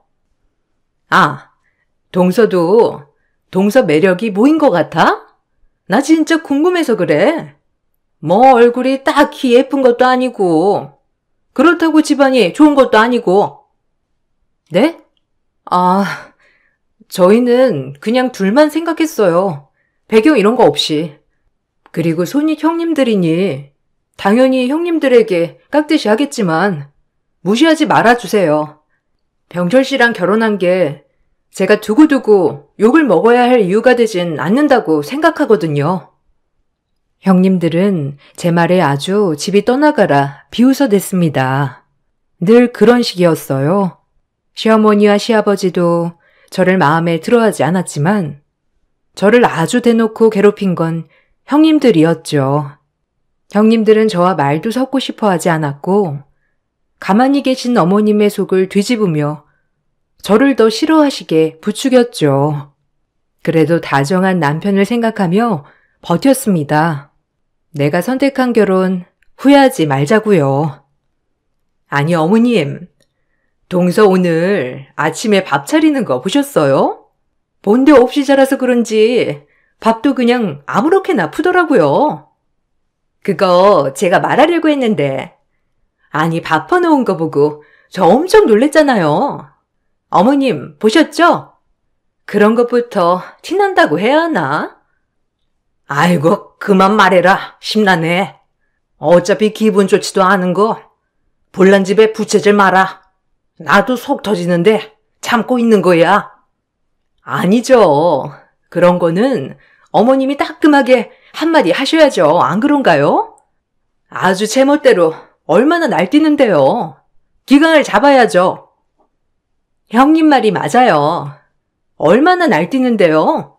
어머님이 좀 한마디 해주세요. 어디 지랑 우리랑 같나요? 꼭 똑같이 생각하는 것 같다니까요. 내버려 둬라. 너희들이랑 한참 비교되는 애다. 말해봤자 입 아픈데 뭘. 난 걔랑 얘기하려고 하면 머리부터 아프다. 알겠니? 형님들과 어머님은 제가 없는 줄 알고 저렇게 뒤에서 얘기하는 일이 허다했어요. 대부분은 형님들이 먼저 시작한 것이고요. 전 그렇게 온갖 무시를 견뎠죠. 그리고 저희는 신기하게도 세 며느리가 각각 차례대로 임신을 하였어요. 큰형님이 먼저 아이를 갖자 둘째 형님 그리고 저 이렇게 순서대로 말이에요. 형님들은 임신을 하자 집안일에서는 완전 손을 떼었죠. 그런 형님들을 어머님은 보고만 있었고요.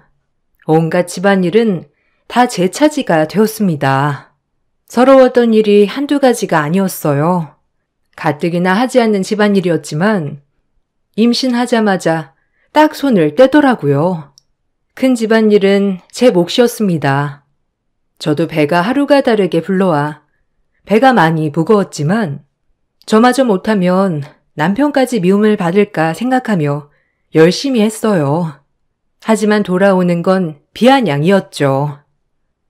동서는 원래도 험한 일 하던 사람이니까 집안일 혼자 다 맡아서 해도 되지?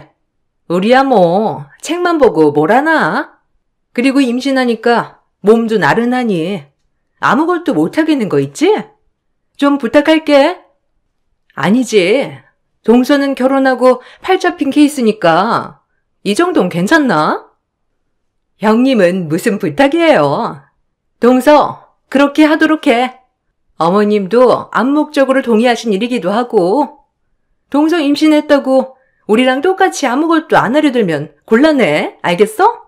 서방님도 동서 때문에 아버님 눈밖에 나신 마당에 집안일이라도 해야지, 안 그래? 형님들, 너무하네요. 저 일할 수 있죠. 근데 저한테 이제 예의 좀 지켜주세요. 아무리 손익 형님들이라지만 이건 인격모독에 해당되는 것 같아요. 그러니까 앞으로는 저한테도 예의를 갖춰서 말씀해 주세요. 제발 부탁드릴게요. 저도 힘들어요. 어머, 동서, 말 되게 웃기게 한다. 누가 보면 우리가 동서 쥐잡듯 잡는 줄 알겠어. 어디 무식하게 우릴 그런 여자들 취급해? 그러게요, 진짜. 웃겨? 뭐 눈엔 뭐만 보인다더니 동서 주변에 죄다 피해의식이 있는 사람들 뿐이구나. 작작해. 그리고 공장일 하던 거에 비하면 집안일은 껌이지, 안 그래? 그런 식으로 주제 파악 못하면 정말 곤란해. 알겠지? 제가 형님들에게 예의를 갖춰달라고 말이라도 할 때는 형님들은 저를 피해 망상에 심한 여자로 몰아갔죠. 그렇게 전 혹독한 시집살이를 건디며 홀로 아이를 뱃속에 품고 감내해야만 했었죠. 남편 외엔 아무도 저의 편이 없었거든요. 그렇게 입덧티도 못 내고 형님들 시중까지 들어가며 집안일을 했어요. 형님들이 출산을 하고 나서도 모든 일이 저의 일이 되었죠. 형님들은 본인들과 똑 닮은 딸들을 낳았어요. 그리고 곧이어 저도 아이를 낳았습니다. 아버님께서 노래를 부르던 아들이었죠. 어머, 아들이라고? 참나, 말도 안 돼. 그럼 뭐해? 정말 내놓은 자식 아들인데. 신경 쓰지 마, 동서. 설마 아들 하나 낳았다고 변하겠어? 당연하죠. 아버님이 어떤 분인데. 그렇게 반대할 결혼할 서방님 아이인데. 설마 그러시기야 하겠어요? 아우, 짜증나. 왜 하필이면 그 물건한테 아들을? 아우, 속상해 정말. 동서 절대 기어오르지 못하게 단단히 우리가 눌러놔요, 형님. 당연하지. 자기가 어디라고 우리한테 까불어? 절대 안 되지. 아들 낳으면 다야. 우리도 둘째 낳으면 돼. 그럼 지금이랑 다를 거 없어. 형님들은 거실에서 이런 얘기를 하고 있더군요. 너무 어이가 없었죠. 저만 아들을 낳은 것도 형님들에겐 미움의 대상이었어요. 그리고 제가 아들을 낳자 형님들의 괴롭힘은 더 심해졌어요. 아무래도 혹시나 아버님 재산이 많은데 그것이 손자한테로 갈까봐 하는 마음 때문이었죠. 전 아들이 주는 기쁨을 나날이 느끼며 하루하루 살아갔어요. 집안일이 생각보다 많이 고됐지만 아들의 재롱을 보는 날 때문에 힘든 것도 잊어버렸죠. 저는 그렇게 아들과 남편만을 위해 살았어요. 아무래도 시어머니와 시아버지는 소녀인 형님들 딸들보다 저희 아들을 조금 더 예뻐하는 눈치였지만 저 때문에 확 예뻐하진 않았어요. 그것도 아들한테 참 미안했죠. 괜히 엄마 잘못 만나 할아버지 할머니의 사랑도 못 받는 것 같아서 말이에요. 하지만 이 집의 아들 파워는 대단했어요. 그렇게 절 미워하였던 시어머니는 저만 아들을 낳자 눈에 띄게 제 아들만을 싸고 돌았습니다. 아무래도 여자아이들은 시집가면 그만이라는 생각을 가지고 계신 옛날 사람이었으니까요. 제 인생에서 가장 행복했어요. 그래도 사랑받는 아들을 볼 수 있으니 말이에요. 나 윤우랑 마실 좀 다녀올 테니 집 잘 보고 있어라. 그리고 어미, 오늘 닭곰탕 좀 끓여놓고 먹고 싶단다. 어머, 어머님은 윤우만 데리고 가시게요? 우리 아영이랑 아윤이도 있는데 꼭 윤우만 데리고 다니시더라? 내가 또 언제 윤우만 데리고 다녔다고? 아영이랑 아윤이도 그럼 옷 입히거라. 같이 데리고 가지 뭐. 닭곰탕 해놓고. 네, 어머님. 닭곰탕 해놓을게요. 걱정 마세요. 아영이 잘 챙겨주세요. 그래도 어머님 첫 손녀잖아요. 시어머니는 노골적인 편에는 아니었지만 은근히 제 아들만 데리고 다니고 싶어 했죠. 하지만 형님들은 은근 견제했어요. 전 그냥 그러려니 했죠. 그런 행동들에 엮이고 싶지 않았거든요. 그리고 첫째 형님은 서럽다는 듯이 둘째를 가졌어요. 그리고 꿈에 그리던 아들을 낳았죠. 시부모님들은 눈에 띄게 좋아하셨어요. 워낙 아들 사랑이 유난스러웠던 분들이니 큰형님이 아들을 낳았다고 하니 언제 그랬냐는 듯이 시부모님의 사랑은 막내 손자에게로 갔어요. 아무래도 박사까지 간 며느리에게 나온 손자이니 더욱더 고귀했겠죠. 전 그런 아들에게조차 미안한 엄마가 되었어요. 형님은 아들을 낳더니 기세가 더 등등했어요. 그럼 이래야 정상이지. 당연히 누릴 걸 누려야 정상이지, 안 그래, 동서? 이 그림이 맞는 거잖아, 안 그래? 그럼요. 형님 말이 맞고 말고요. 그동안 좀 서러웠어요. 말도 안 되지. 어디 중졸아들이랑 박사아들이랑 같아요? 어머님 아버님도 이제서야 사리분별 확실하시네. 안 그래요?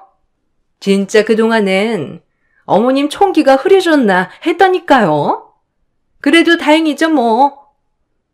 중졸 아들이라뇨? 형님들 말 심한 거 아니에요? 형님네 아이들은 금띠 두르고 나왔나요? 똑같은 손주들이지. 중졸 아들, 박사 아들 이렇게 금 나눠야겠어요? 따지고 보면 형님들 부모 잘 만나 학교 다닌 거 아닌가요? 가난한 게 죄예요? 그렇게 말하지 말아주세요. 어머나, 또 발끈하네. 그만해, 동서. 뭐 잠깐이라도 어머님, 아버님 사랑 받아봤잖아. 그러니까 그냥 찌그러져 있어. 형님들은 손주들도 급이 있다며 같은 손주들끼리 급을 나눴어요. 제가 그런 취급당하는 건 괜찮았지만 저희 아들마저 제가 엄마라는 이유로 그런 취급을 당하니 너무 화가 났어요. 전 이 약 물고 아이를 잘 키워내리라 다짐했습니다. 그리고 있는 힘껏 제가 할 수 있는 모든 것들을 다 했어요. 남들이 욕할지언정 저의 이런 모습을 대물려주지 않고자 했죠. 다행히 아들은 착하고 총명하게 자라주었어요. 저와는 다르게 지혜로웠고요. 그리고 저는 그때부터 열혈맘이 되었습니다. 정말 다행인 건 열혈맘인 저에게 저의 아들은 총명 그 자체였습니다. 본인이 먼저 자기주도 학습을 하였고 공부에는 이미 탁월했으니까요.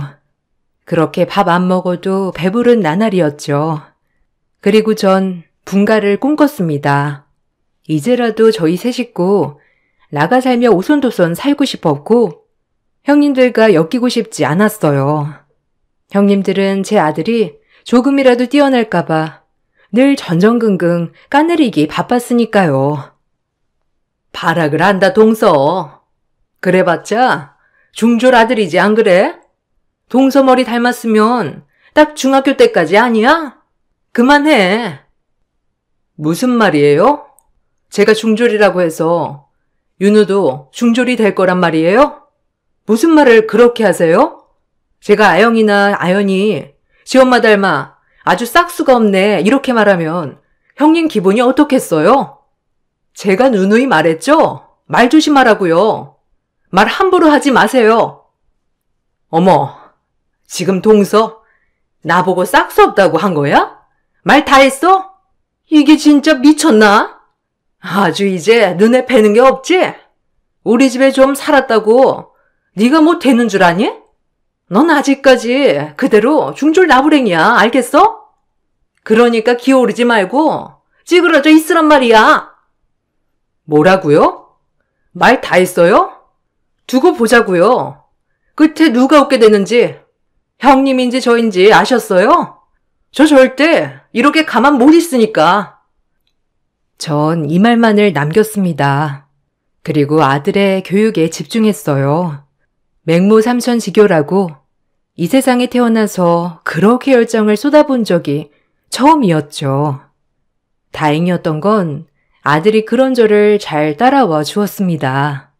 만약 아들이 싫어했다면 못했을 테죠.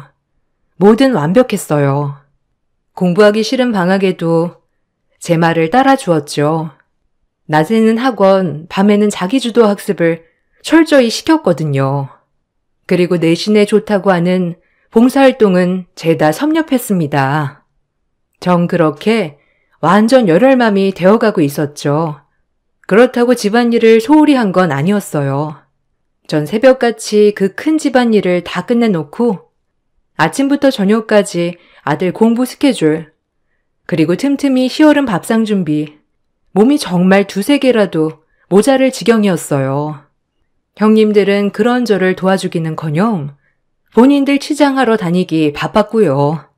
일하는 사람, 노는 사람 따로 있는 집안이었습니다. 하지만 모든 사람이 다 당연하게 생각했죠. 악착같이 버텼어요. 동서처럼 윤우 그렇게 공부시켜도 그 핏줄이라는 게 있다, 동서야? 아무리 발버둥 쳐도 그 아우라라는 게 있어요. 어머, 우리 형님 또 명언 나오려고 하신다. 동서, 잘 새겨 들어. 우리 형님이 어디 틀린 말 할 분이셔? 네? 무슨 소리를 하시려고? 혹시 또 저 기분 나쁜 소리면 그냥 안 들을게요. 저 오늘 아버님 전골 드시고 싶다 해서 바빠요. 내가 무슨 소리를 할 줄 알고? 그냥 윤우 작작 공부시키라는 거지.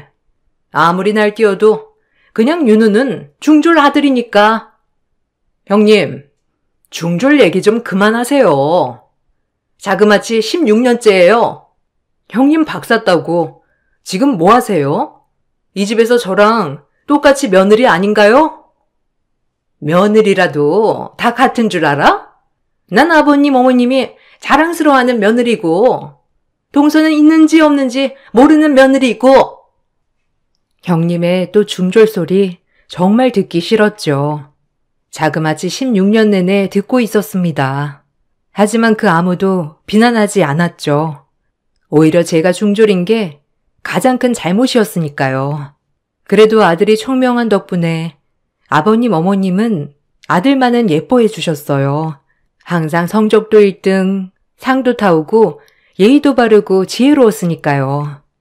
제 아들이라서가 아니라 형님들의 자녀들보다도 총명했습니다. 아니, 윤우가 너 학급에서 1등이야? 참나, 넌 누구 닮아 이리 총명하냐? 어려서 나를 보는 것 같단 말이지. 에이구, 그러게요. 우리 윤우가 어렸을 적 하랩이랑 지 아빠 쏙 빼닮았지 뭐예요. 우리 윤우 덕에 웃는다 아주. 아, 윤우가 또 1등 했구나? 아영이는 2등 했던데. 아버님, 아영이랑 윤우랑 간발의 차예요. 다음엔 아영이가 1등 할걸요? 물려받은 지식 어디 가겠어요. 길고 짧은 건 대봐야 알죠. 아, 그리고 우리 아연이도 이번에 반장 선거 나가게 됐다니까요. 아이고, 우리 아연이, 우리 막내 손자. 이 할아비 닮았으면 반장 당연히 되겠지. 안 그러냐? 아주 손자들 덕에 내가 이 나이에 이렇게 기쁘구나. 웃는 날이 없었는데 요즘에 손자들 보는 낙에 산다니까. 아무쪼록 너희 자식 농사 잘 지었다. 그러게요, 아버님. 감사해요. 그래도 엄마 머리도 닮을 수 있는데 윤우는 좀 더 두고 봐야 하지 않겠어요? 농담. 제가 살면서 느낀 것은 제가 중졸이 아니었다면 형님은 무슨 낙으로 살았을까라는 생각을 수도 없이 했죠. 그 정도로 저만 보면 중졸. 어느 날 저와 형님들이 저에게 또 비아냥대면서 말을 하는 것을 제 아들이 들었죠. 가지가지였어요. 아니, 웃기지 않아요? 아버님도 항상 윤우 얘기하는 거 보면 그래도 아연이가 진짜 손자지. 어디 윤우랑 비교해? 괜히 그러시는 거지. 동서는 아버님 몰라? 아버님이 그 많은 재산 어디 나중에 중조라들한테 물려주실까? 그래도 요새 윤우 너무 예뻐하는 거 보면 좀 쎄하지 않아요? 전 이러다가 저우들한테도 이 재산 나눠줘야 할까봐 걱정이에요. 동서, 걱정 마. 아버님이 바보가 아닌 이상 며느리로 생각지도 않은 사람한테 재산을 주시겠어? 퍽도 걱정 마셩. 아들은 큰엄마들의 얘기를 들었다고 했어요. 그 말을 듣고 할아버지의 사랑도 의심이 된다고 하였죠. 또 형님들에게 무턱대고 덤비지 않았지만 방에서 막 울더라고요. 그 모습을 보니 마음이 찢어지는 것 같았습니다. 엄마 잘못 만나 괜한 소리 듣고 있는 거 아닌가 해서요. 전 그런 아들이 우는 모습을 지켜보며 아들에게 미안하다고 사과를 했어요. 하지만 아들은 절 위로해 주더군요. 미안해. 엄마 때문에. 엄마가 진짜 가난했거든. 그래서 학교를 못 갔어. 우리 윤우도 이런 엄마가 창피하지? 아니야. 엄마, 내가 미안해. 엄마가 그동안 어떻게 살아왔는지 다 아는데 내가 더 열심히 해서 엄마 소름 갚아줄게.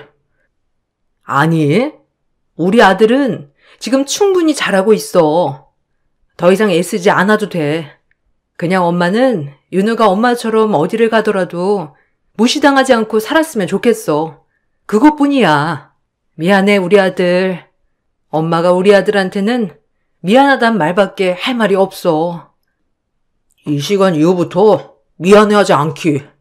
난 엄마 때문에 너무 행복하고 엄마라는 사람이 내 엄마라서 너무 좋아요. 아들의 한마디가 제 인생 모든 서름을 해결해 주는 것 같았습니다. 그리고 전 더욱더 열심히 했어요. 시부모님의 봉양도 그리고 아들의 뒷바라지도 말이죠. 무엇을 바라고 한 건 아니었고 그저 제가 당연히 해야 할 일이라고 생각했어요. 아들은 원래도 열심히 공부하는 스타일이었지만 그날이 있고서 더욱더 이를 갈고 공부했습니다. 오히려 제가 나서서 말릴 정도였죠. 윤우야, 좀만 천천히 해. 오늘은 잠 좀 자고, 이러다 병 나겠다. 원래 하던 대로 해. 그래도 충분해, 윤우야. 너무 욕심내면 힘들어. 아니요. 두고 보세요, 엄마. 제가 엄마 소름 한 번에 갚아드릴게요. 엄마, 우리 셋이 나가 사는 게 소원이라고 하셨죠? 에이, 그건 그냥 하는 말이지. 아마 네 큰엄마들도 그럴걸. 원래 며느리들은 다 그래. 그런 거 신경 쓰지 마. 아들은 제가 듣기라도 좋게 말해 주었죠. 그리고 그로부터 3년 후 아들은 서울대 의대에 합격했습니다. 물론 큰형님 딸은 일반 사립 4년제 대학을 갔죠. 저희 집은 그야말로 경사였어요. 형님들도 입을 다물지 못했고 아들의 의대 합격증을 보는 날 전 정말 까무러칠 뻔했으니까요. 내 평생 모든 서름이 보상되는 순간이었죠. 너무 깊은 눈물이 흘렀습니다. 엄마, 저 드디어 합격했어요. 이제 엄마도 두 발 뻗고 푹 쉬세요. 그리고 엄마 인생 사세요, 이젠. 그동안 저 뒷바라지 해주느라 못하셨던 거 지금이라도 많이 하셨으면 해요. 고마워요. 엄마 아니었으면 저 서울대는 꿈도 못 꿨을 거예요. 고마워, 윤우야. 정말. 엄마가 뭘 했다고 쉬어. 지금부터 진짜 우리 아들 잘 해먹어야지 체력 안 떨어지게. 의사 공부하는데 엄마가 가만히 있을 수 있겠어? 너무 장하고 고맙다, 윤우야. 할아버지 할머니도 이 사실 알면 기뻐하실 거야. 엄마 너무 기뻐. 아들이 서울대 의대에 합격하고 무뚝뚝하던 시아버님 20년 꼬박 밥을 차려드렸음에도 고맙단 소리 한번 들어보지 못했지만 제 아들 서울대 의대 합격증 가지고 온 날 처음으로 제게 말씀하셨습니다. 처음이기에 더욱더 가슴에 와닿았고요. 아유, 우리 집에 의사가 나온다니? 아유, 고생했다, 윤우야. 내 자랑스러운 손자. 그리고 윤우엄이 그동안 정말 고생 많았다. 아버님의 한마디에 모든 걸 이룬 것 같았어요. 이제 와서 지금까지 저에게 아무 말씀도 안 하셨던 아버님은 처음으로 제게 고맙다고 하셨죠. 형님들은 그런 모습을 보고 정말 표정 관리를 못했고요. 정말 난생 처음 고소하다고 생각했어요. 동서, 축하해. 아들 덕분에 아버님한테 고맙다는 소리도 듣고 아주 행제했네. 원래 같으면 아버님 눈도 못 마주쳤을 텐데. 감사해요, 형님. 아영이도 윤우처럼 좋은 대학 갔으면 좋았을 텐데. 아영이 노력이 조금 부족했다, 그렇죠? 걱정 마세요, 형님. 형님한텐 아연이도 있잖아요. 아연이가 서울대 의대에 들어가 주겠죠, 뭐. 그럼 걱정 푹 놓으셔도 되잖아요. 전 그럼 이만. 뭐? 동서, 말 다 했어? 내가 가만히 있을 줄 알아? 우리 아연이 얼마나 대학 잘 가는지 두고 보자고. 내가 너 코 납작하게 할 거야. 형님의 약을 바짝 올려놨습니다. 얼마나 고소하던지. 그리고 그의 구정이 되었어요. 아버님은 한 해 한 해 저희에게 세뱃돈을 주시지만 저는 받아본 적 없는 세뱃돈이었어요. 아버님이 한 말씀 하셨죠. 그 말에 형님들은 박장대소를 했습니다. 아주 크게 말이죠. 저 역시도 그 말을 듣고 심장이 두근거렸어요. 그 이야기는 명절 세뱃돈을 학력 순서대로 준다는 말이었죠. 심장이 벌렁거렸습니다. 이번 명절에 학력 순서대로 세뱃돈을 줄 거다. 아들, 며느리, 손자, 손녀 할 거 없이 전부 다 말이야. 그런 줄 알고 있어. 어머머, 학력 순서요? 그럼 중졸인 동서는 도대체 얼마나 주시려고? 에이, 너무하셨다, 아버님. 동서, 안 그래? 어머, 그러게요. 우리 동서 얼마나 주실지가 제일 기대되는데요. 아버님, 장난 너무 짓궂으시다. 이제 애들도 컸는데. 역시는 역시였어요. 아무리 아들을 좋은 대학 보내놔도 아버님한테는 전 중졸 며느리 그 이상 그 이하도 아니었죠. 형님은 그럴 줄 알았다며 둘째 형님과 박장대소를 하는데 한편으로 자존심이 너무 상했어요. 제 아들도 그 소리를 듣고 있었거든요. 정말 자존심이 상했습니다. 그렇게 자존심이 상한 채 아버님과 어머님에게 차례대로 세배를 올렸어요. 형님들은 아버님에게 돈 봉투를 받고 싱글벙글 난리가 났죠. 그리고 저의 차례가 되어 제 앞에 봉투를 내미는 시아버님. 전 뜯지 않았어요. 형님들이 비아냥될 게 분명했기 때문이죠. 하지만 형님들이 뜯어보라고 성화를 하는 바람에 결국 아버님이 주신 세배 봉투를 뜯었습니다. 하지만 제 생각과는 다르게 놀라운 것이 있었죠. 뜯어봐, 동서. 그래도 아버님이 주신 건데 앞에서 오픈은 해야지, 안 그래? 우리도 다 뜯었잖아. 동서는 얼마야, 어? 그러게요. 동서, 얼른 열어봐. 이거 예의 아니다. 그래도 아버님이 특별히 챙겨주신 설날 보너스인데 얼른 열어봐. 어머, 이건 집문서 아니에요, 아버님? 어떻게 이런 집문서를 저에게... 아니, 여기 아버님이 가지고 계시는 광교 아파트잖아요. 아버님은 저에게 집문서를 주셨습니다. 형님들에겐 각 100만 원씩, 그리고 저에겐 광교의 아파트 하나를 선뜻 주셨죠. 전 너무 놀란 나머지 이게 맞는 건지 형님들과 바뀐 게 아닌지 믿을 수가 없었죠. 하지만 아버님은 제 모습을 보고 말씀하셨어요. 그동안 너무 고생했다, 막내야. 내가 너무 무심했지. 처음엔 정말 중졸이어서 싫었단다. 하지만 널 알면 알수록 시간이 지나도 변하지 않는 네 마음, 꾸준함, 그리고 무엇보다 우리 손자가 훌륭하게 자란 것도 다 네 덕분이더구나. 내가 그동안 너무 몰랐지. 미안하다. 이걸로 네 마음이 풀리진 않겠지만 이 못난 시애비를 용서해 주겠니? 앞으로 뭐든 큰 며느리 둘째 며느리 할 거 없이 나한텐 다 똑같은 며느리다. 그것만 알아두렴. 많이 서러웠지? 참 미안하다. 내가 진작 너한테 주고 싶었던 거야. 아니, 어떻게 이런 걸. 아버님, 제가 이걸 받아도 되나요? 그저 전 제가 주어진 일을 했을 뿐인데 너무 과하신 것 같아요. 아버님의 말에 정말 폭풍 오열을 했어요. 형님들은 집문서를 보자마자 노발대발 난리가 났고요. 이런 법은 없다면서요.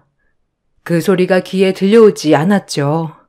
얼마나 눈물이 나던지 전 말을 이을 수가 없었어요. 그런 저를 아들이 꼭 껴안아 주었죠. 집문서라뇨? 그것도 광교 아파트를? 너무하신 거 아니에요? 아니 아버님, 저희는요? 그럼 저희도 주셔야 하는 거 아니에요? 그러게요. 아니, 너무하세요. 어떻게 동서한테만 집문서를 주실 수 있어요? 상도가 있지. 그것도 막내를. 아버님, 감사합니다. 정말 제가 뭐라고 말을 해야 할지. 형님들은 그동안 편하게 누릴 거 누리셨잖아요. 욕심 좀 그만 내세요. 그래, 어미 말이 맞다. 욕심이 과하면 달이 나는 법이지. 아주 처음부터 지금까지 욕심이 덕지덕지. 너 욕심 챙기기 전에 니네 아이들이나 똑바로 키워 이것들아. 너 크네. 아영이는 대학 망쳤어도 아연이 대학 망치는 날엔 내가 가만 안 있는다. 알겠어? 그리고 이제부터 이 집의 중졸 며느리라고 입에 올리는 사람은 내가 요절을 낼 줄 알아. 이 집에서 쫓겨나고 싶지 않으면 그 입 다물어. 아니, 그래도 그렇죠. 아버님, 이건 너무 편파적인 거 아닌가요? 저 아직 아연이 남았는데 그땐 뭘 주시려고 그러는 거예요? 크네? 큰 소리 치는 거냐 지금? 어디 한번 보자. 네가 얼마나 아연이 대학 가는데 노력을 하는지. 너 지금 하는 거 보면 안 봐도 훤해. 시아버지의 고함에 형님들은 조용해졌죠. 그리고 씩씩대고만 있었어요. 전 꿈에도 그리던 분가를 할 수 있었습니다. 그리고 아버님에게 인정도 받았어요. 20년 만에 처음으로요. 그 무엇보다 집보다도 값진 선물이었어요. 죽을 때까지 아버님에게 인정받지 못할 거라 생각했는데 이렇게 인정해 주시니 정말 감격스러웠죠. 저흰 그렇게 이사를 나왔습니다.